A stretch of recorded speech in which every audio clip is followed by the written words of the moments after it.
Hello guys, isang magandang tanghali po at ito naman po ang part 2 ng ating lutong ulam. Ayan po, ako po ay naglalaga ngayon ng nilagang baboy. Una po muna, ang first step kong ginawa ay pinagtatad ko muna mga sangkap tulad ng bawang, sibuyas, patatas, saging, repolyo, at paminta na may sili.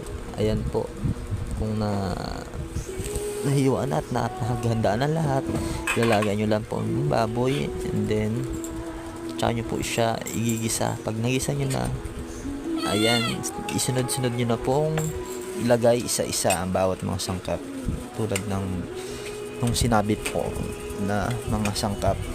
Ayan po guys, kaya watch and learn.